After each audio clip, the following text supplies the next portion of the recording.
Assalamualaikum warahmatullahi wabarakatuh. Kembali lagi di channel Haryani CN. Untuk hari ini tanggal 3 Januari 2023, saya akan membahas perihal masalah kelengkapan dokumen pemakaman seperti yang saya infokan di channel sebelumnya ya. Oke. Untuk kelengkapan berkas pemakaman, hal-hal apa saja, dokumen-dokumen apa saja, kopian apa saja yang disiapkan, simak terus di channel ini.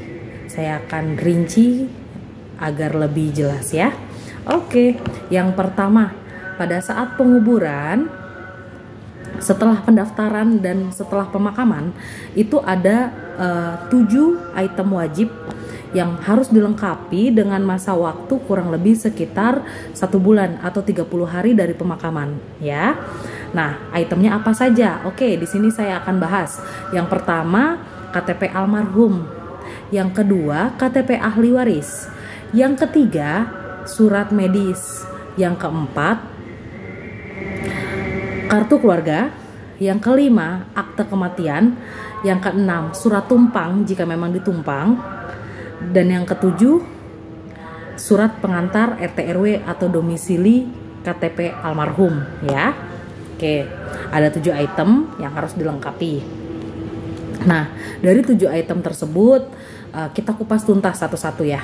Yang pertama itu KTP almarhum, oke ya. Nah, di KTP almarhum jika memang usia 17 tahun ke atas kan ada KTP-nya. Kalau 17 tahun ke bawah apa yang dilampirkan ya? Oke. Yang dilampirkan kalau sudah ada KIA, kartu identitas anak, lampirkan KIA.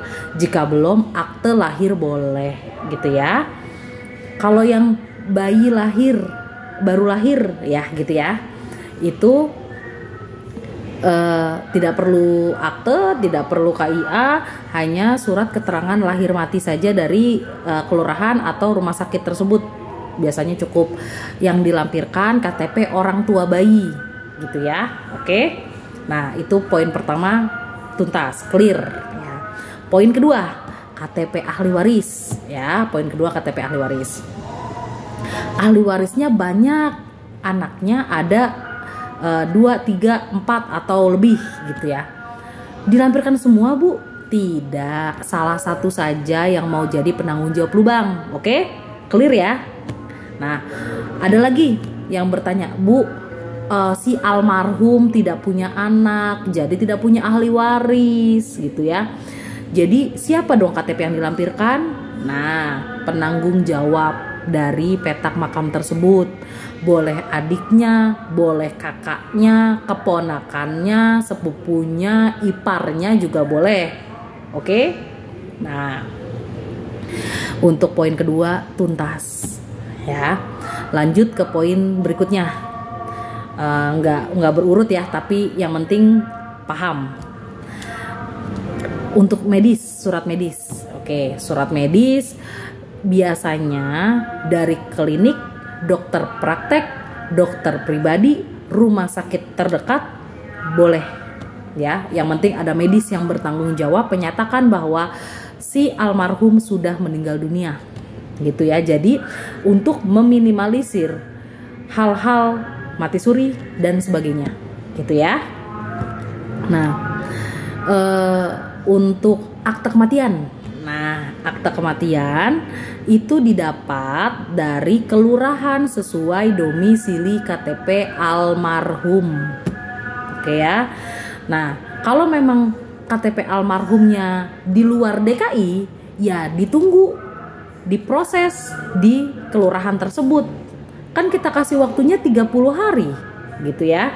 Jadi untuk kelengkapan berkas ini 30 hari dari pemakaman kita kasih waktu, kita kasih jeda untuk kelengkapan berkas. Jadi segera diselesaikan untuk dokumennya gitu ya. Nah, sesuai domisili KTP almarhum ya. Jadi kalau memang di luar kota ya diurus dulu di luar kota. Di sana dengan Dukcapil, Dinas Kependudukan dan Catatan Sipil gitu ya. Nah, akte kematian masing-masing kelurahan atau masing-masing tempat memang beda kalau yang bukan dari Dukcapil, ada yang dari kelurahan luar kota nih misalnya, itu hanya selembar kertas kecil warna kuning. Oke, nggak masalah, tapi ada stempel dari kelurahan, ada tanda tangan dari penanggung jawab Kasatpel atau lurahnya, nggak masalah ya, karena dengan bukti tersebut bahwasanya si keluarga sudah melaporkan almarhum sudah tidak memakai KTP lagi, jadi nicknya otomatis sudah off gitu ya, sudah tidak bisa dipakai lagi gitu. Oke. Nah, apa saja yang dilengkapin untuk pembuatan akte kematian? Nah, itu nanti dijelaskan di channel berikutnya ya. Di channel berikutnya kita jelaskan lebih rinci.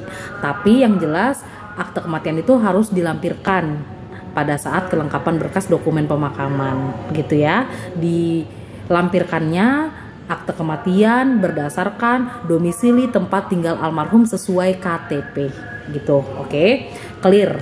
Dan surat pengantar RT RW itu sesuai di mana almarhum domisili gitu ya. Jadi pengantar RT RW-nya tidak harus sesuai KTP, tapi di mana almarhum itu meninggal atau di mana almarhum itu berdomisili gitu aja, nggak apa-apa ya, dilampirkan. Untuk pengantar RT RW-nya menyatakan bahwa si Fulan sudah meninggal gitu. Oke. Nah, untuk yang terakhir ini IPTM, izin penggunaan tanah makam, itu jika pemakamannya tumpang. Jadi kalau baru poin tersebut nggak usah yang IPTM, tapi kalau tumpang wajib kudu fardu ain dilampirkan.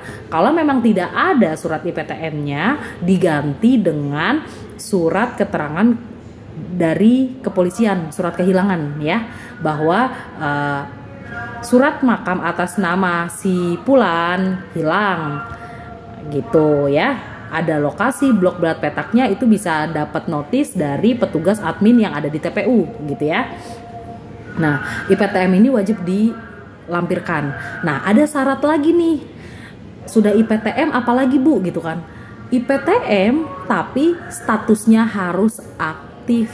Di situ dijelaskan IPTM harus aktif masa berlakunya. Jadi yang habis masa berlakunya harus diperpanjang terlebih dahulu masa berlakunya, dibayar tunggakannya kalau sudah aktif, baru untuk lampiran tumpang atau lampiran dokumen pemakamannya gitu ya.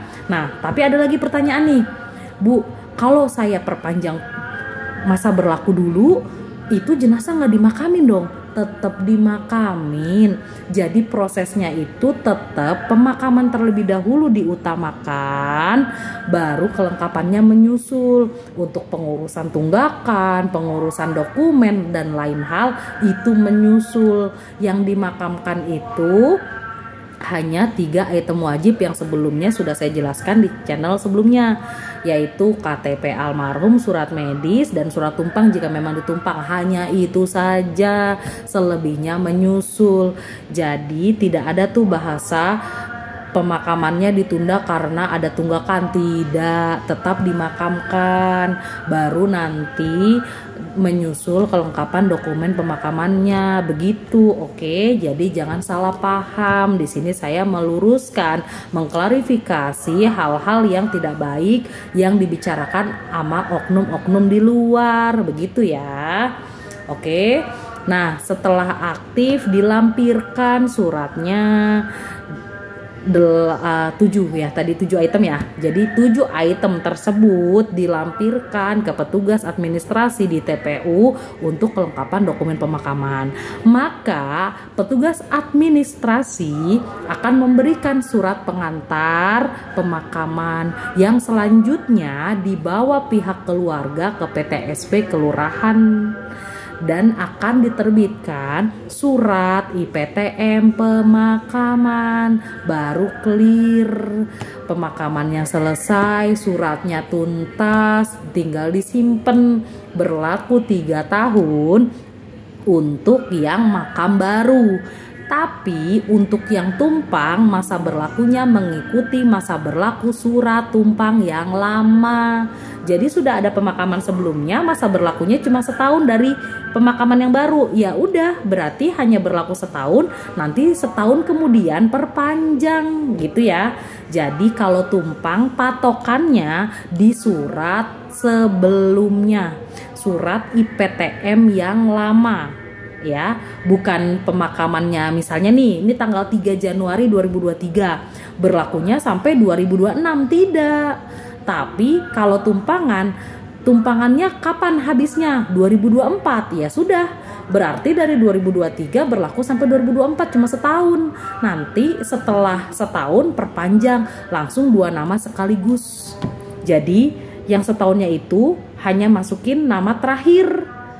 Gitu ya. Jadi jangan salah paham, bedanya masa berlaku tumpang dengan masa berlaku pemakaman baru adalah yang tumpang ngikut masa berlaku IPTM yang lama.